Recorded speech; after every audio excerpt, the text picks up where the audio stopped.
Hello, it's Liv Parker, and today I am answering questions submitted to me by some people. So, I have nothing else to say. Let's dive in. What is your real name? Well, it's not actually Liv Parker, it's Olivia. I feel like that one's pretty easy to connect. Yes? Okay, what is something about you people wouldn't expect? Well, I have a dog. I don't know if people expected that. Her name's Daisy. I'm an only child, and I have no cousins. Yeah. Okay.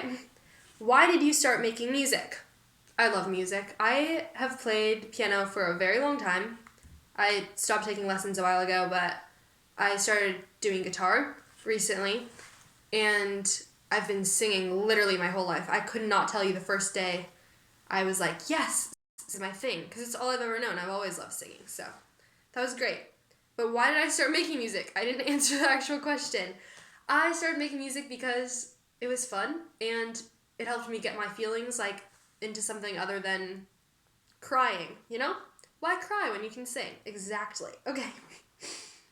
How long did it take you to write every page? 2 hours. I was sending my friend voice memos, what do I do here? What do I do there? And, we kind of worked it out together, and he wrote one of the lines. It was it was part of the first verse, the second half of it. Um, I don't remember, but he wrote one of the lines, which was really cool, so credit to him. What is something you wish you knew before putting your music out? Okay, this is actually a really big one because I have some regrets here. Basically, when I put out every page in August of last year, I was so excited that I just went and put it out on SoundCloud, and it was going to distribute to Spotify, Amazon Music, all the places. And I shouldn't have tried to distribute it so quickly because I ended up having to redo the song multiple times and fix it and re-upload it to SoundCloud. So I would say patience. I needed to learn how to be patient. And also my spacing for the rest of the songs were all really weird because I had a song the next month and the month after that, but then I had one that was spaced. It was the Walk Me Home was the day before every page acoustic version. So every page acoustic got completely basically swiped from anything because everyone was focused on Walk Me Home. So patience and timing. Who is Walk Me Home about? Walk Me Home is actually not about anybody, and a ton of people have asked me this because Sounds like a love song. it is a love song. But I have a lot of songs that don't sound like love songs, that are love songs, or about a boy or something. I know, crazy, right? But then Walk Me Home is actually not about anybody, and yeah, that surprises some people. So now you know. It was for a concert, our school choir concert, and Mrs. Walshenbach, I love her, told us to write a song if we wanted it to be in the concert, and it had to be about Christmas. So it was Christmas love song, and Toby and I sat down and we worked on it multiple days and tried to figure stuff out, and that is what we ended up with. So yeah, that was a really fun project because it took a while. It was a struggle, but I think that collaborating with somebody on it was really fun. How long does it usually take you to write a song? Well, this is crazy because like I said, wrote every page in 2 hours. But some of my other songs have taken me a month or 2 months or a really long time because sometimes I'll start an idea and get stuck and completely lose my train of thought. If you haven't already noticed, I am not great at staying on track.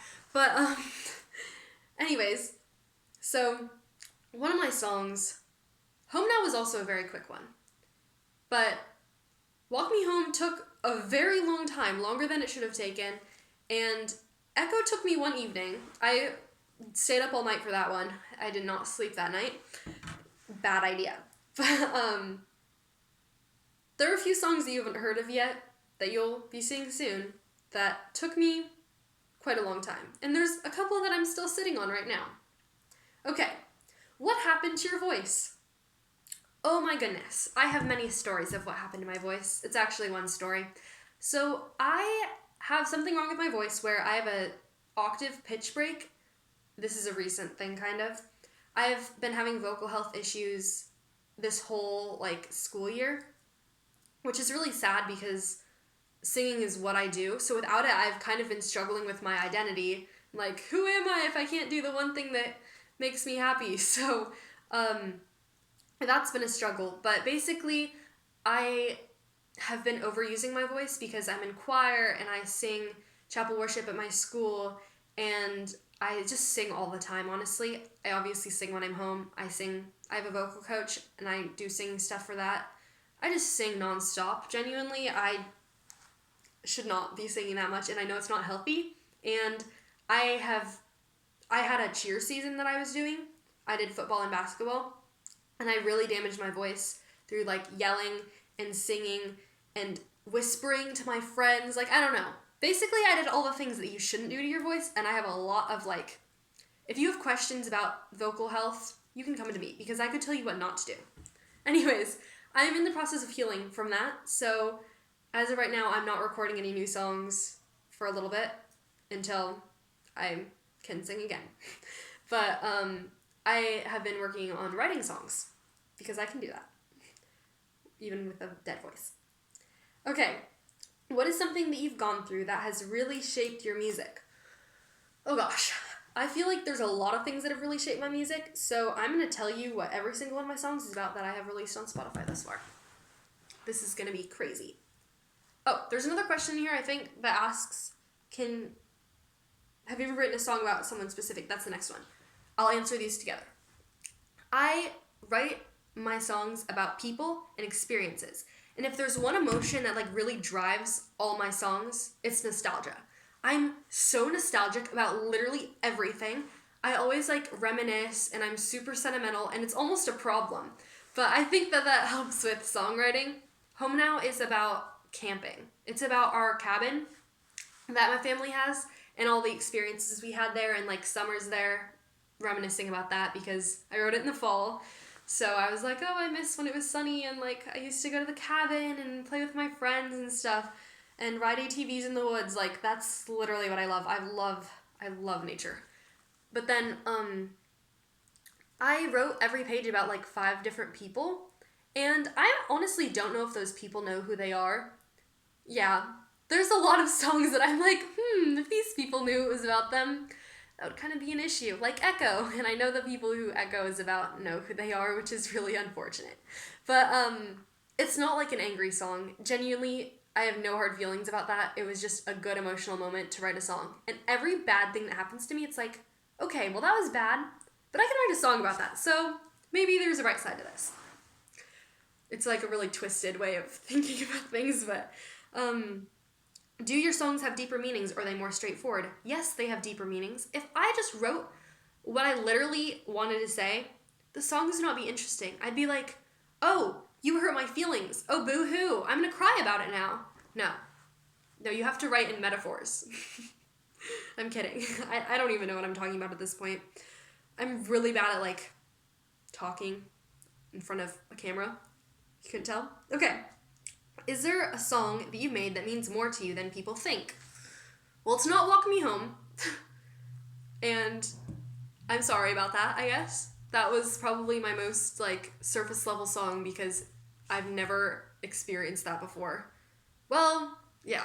Okay, never mind.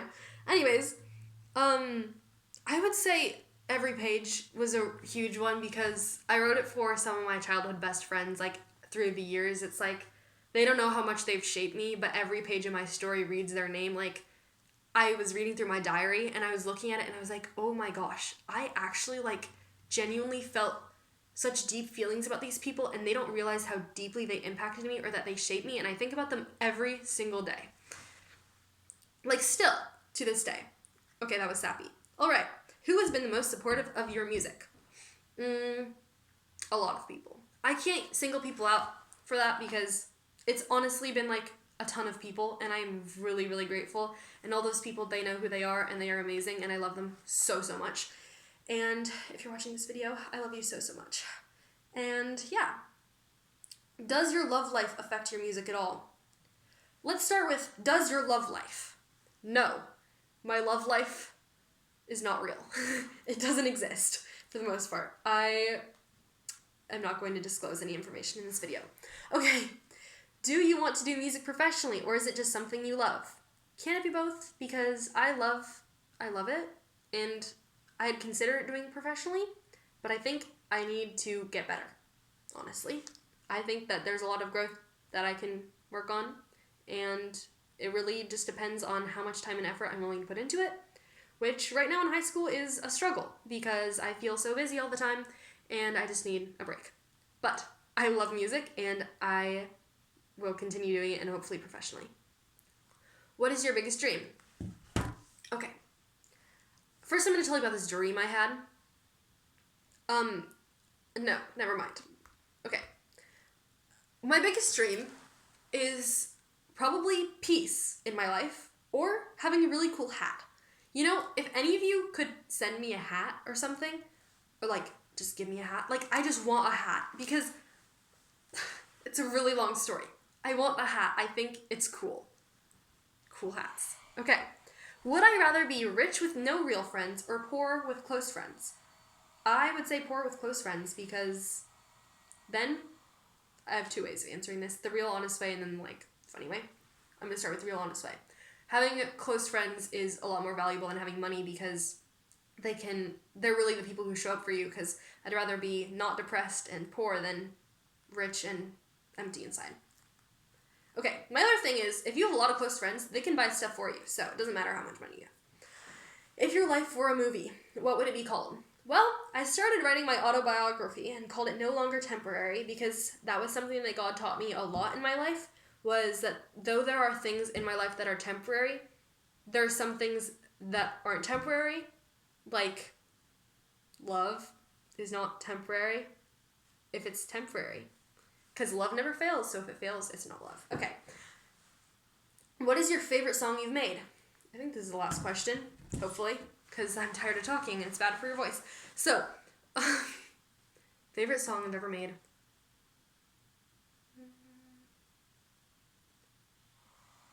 Okay, well, that's a terrible question. That is honestly a terrible question, because that's like asking you to choose a favorite child. And I also got a question that was like, what do you like better, singing or playing instruments, which also feels like that. So I can't answer those questions, because I feel like the best song I've ever written is one I haven't written yet. And I will write it, and then I'll be like, there you go. And maybe I'll come back and comment on this video. That was the best song I ever wrote. That's what I'll do. Okay. Well, it was really nice talking to you all and telling you random stuff about my life. So thank you for watching, and I'll see you next time.